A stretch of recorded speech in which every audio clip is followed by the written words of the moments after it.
Bonjour, nous nous retrouvons pour une deuxième vidéo sur l'improvisation destinée aux professeurs.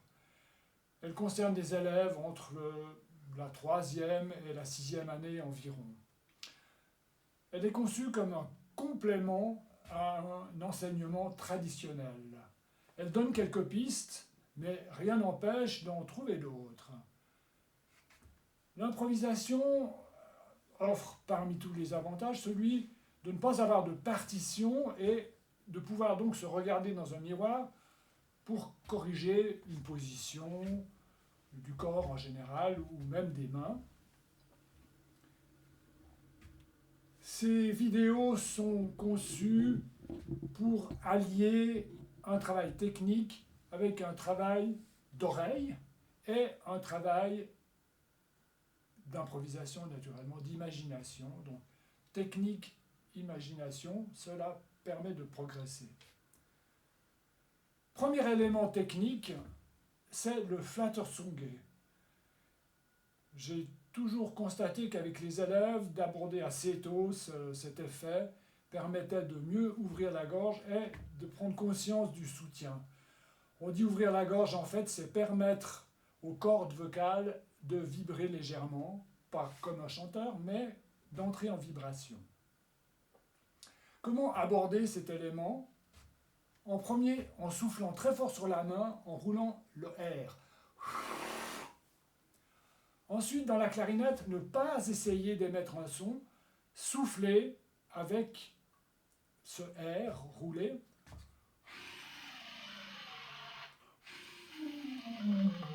Petit à petit, on peut laisser apparaître le son en resserrant l'embouchure. Dans la première suggestion d'improvisation, je vais utiliser ce Flattersonge pour donner l'impression d'un orage au loin, menaçant. Alors, pour des élèves plus avancés, on peut combiner le Flattersonge avec des trilles.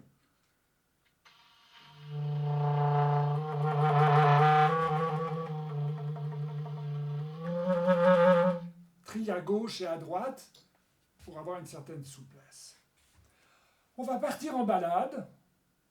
Il semble que le ciel se couvre un peu, mais on va faire une balade. On fait attention d'être très souple. Le fait de marcher empêche justement cette raideur dans les jambes avec la crispation du bassin, ce qu'on remarque assez souvent chez les élèves. Petite balade, sans donner d'informations quant à la tonalité, parce que ça bloque les élèves, trop d'informations à la fois.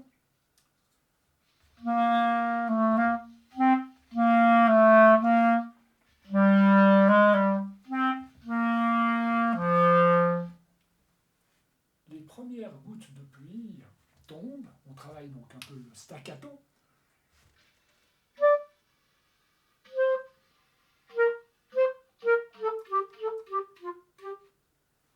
Au loin, on entend l'orage gronder.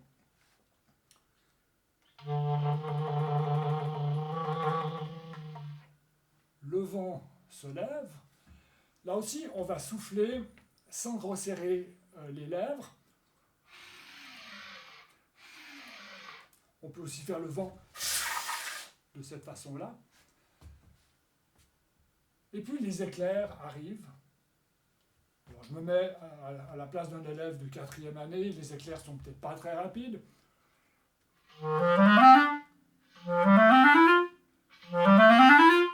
Sur des gammes faciles.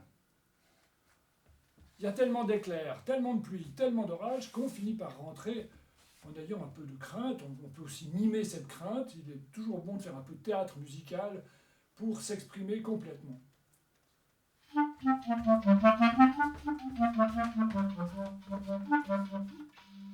Voilà, on est à la maison. Et puis là, on va faire une petite valse.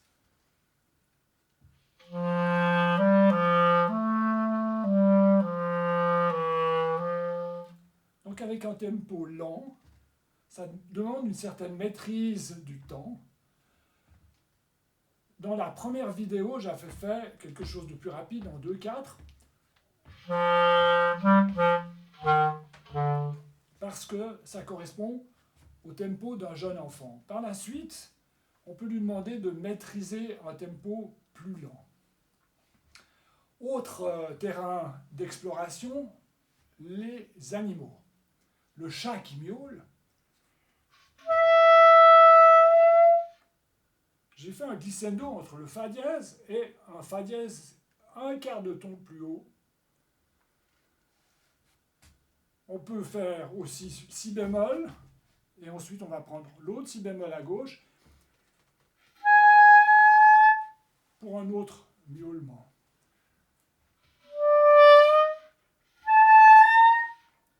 Mi, fa, si, do, on arrive bien à faire des glissando. Do, do dièse, on va apprendre le do dièse de côté. Naturellement que le professeur peut aussi demander à l'élève de répliquer le chat de Pierre et le loup. Le professeur jouera naturellement sur sa clarinette si bémol parce que la version originale étant là, mais les élèves sont toujours munis d'une clarinette si bémol à ce niveau-là. Et puis l'élève va, si ce n'est déjà fait, écouter Pierre et le loup. Il écoutera aussi le carnaval des animaux et on va lui demander de faire un coucou qui se promène à tous les étages. Donc l'information de base, c'est respecter des octaves.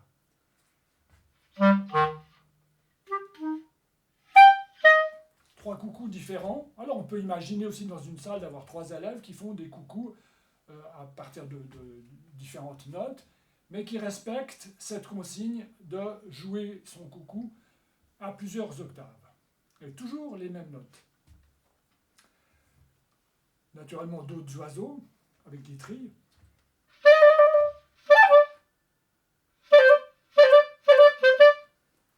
Et puis on va demander à l'élève d'écouter d'Olivier Messiaen, l'abîme des oiseaux. Ça va augmenter sa connaissance du répertoire pour clarinette, et puis le transporter dans le XXe siècle, et également lui donner des idées d'improvisation d'un oiseau plus habile. À ce moment-là, c'est plutôt en 5e ou 6e année. Le cheval, le galop, ou bien les sauts. Ou alors, on peut lui demander aussi à l'élève d'écouter Le Roi des Zones de Franz Schubert, où on a un cavalier. Et alors là, le cheval va très vite. Voilà, l'occasion de travailler en détaché plus rapide. Et puis d'écouter, il y a tellement d'excellentes versions de ce lied de Franz Schubert. Le serpent. Là, on va travailler la gamme chromatique.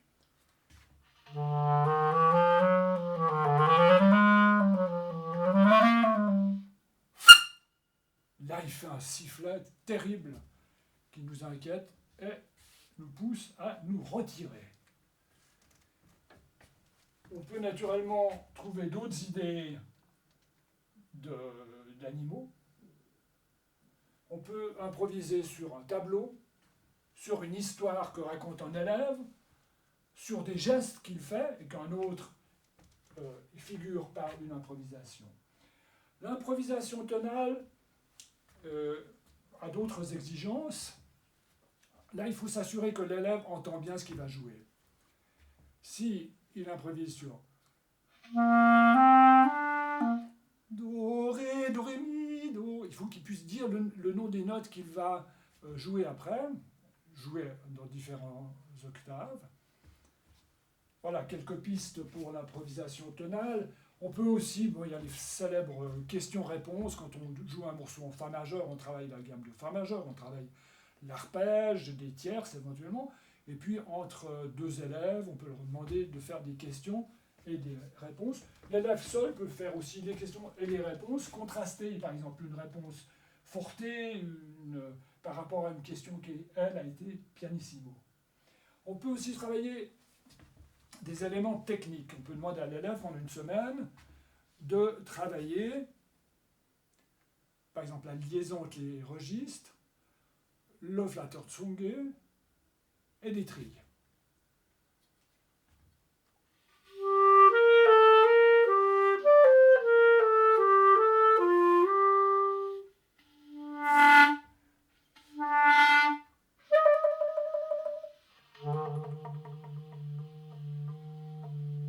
Toujours dans un aspect musical, pas juste de la technique.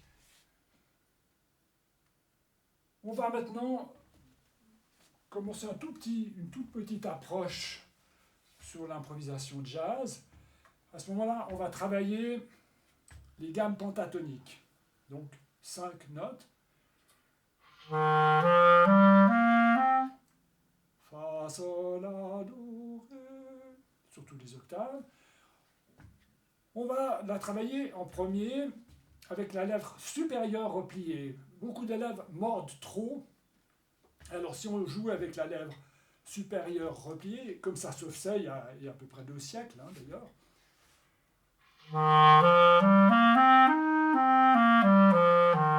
là, on ne va pas mordre. On peut monter d'une octave plus haut. On va faire les mêmes notes, mais en Ré mineur pentatonique. Donc c'est les mêmes notes. Mais on commence par Ré. Là, on va la jouer piano, en ayant un bon soutien.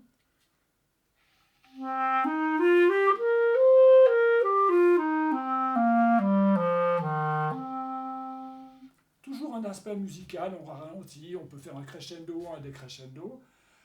Autre façon de travailler la gamme de Ré pentatonique, on demande à l'élève d'émettre des sons, d'égrener des sons, en gardant l'embouchure.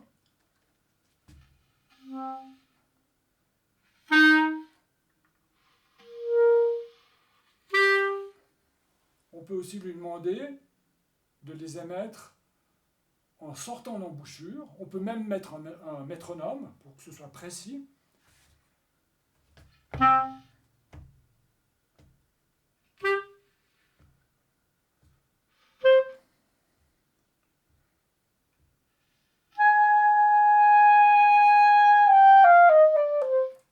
Ça introduit aussi le concertino de Weber pour émettre correctement ce si bémol dans l'aigu.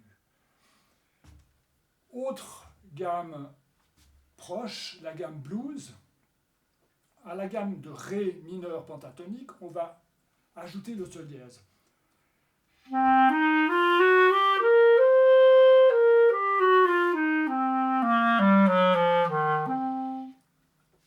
La note blues, c'est justement cette tierce Ré, Fa, alors qu'on a un Fa dièse dans l'accompagnement.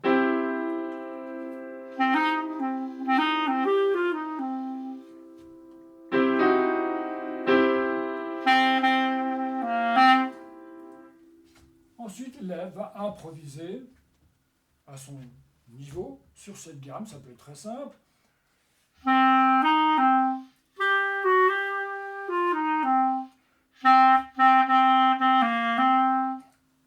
Par la suite, il pourra se lancer dans des choses plus compliquées. Et la prochaine vidéo sera consacrée à l'introduction du blues, parce que là, il y a la notion de carrure qui est plus difficile. Donc pour l'instant, simplement improviser sans trop d'exigence sur cette gamme de Ré. Ce que je conseille et ce que je fais avec mes élèves, c'est qu'ils avaient le cahier de Michel Pellegrino qu'on utilisera dans la prochaine vidéo. Là, ils devaient repiquer ces standards, donc c'est jouer les grands standards. C'est chez Lemoine. Michel Pellegrino a conçu des choses très faciles, donc en premier dans le grave, et ensuite on essaye de transposer à l'octave, ce qui n'est pas très facile pour la clarinette, plus aisé naturellement au saxophone.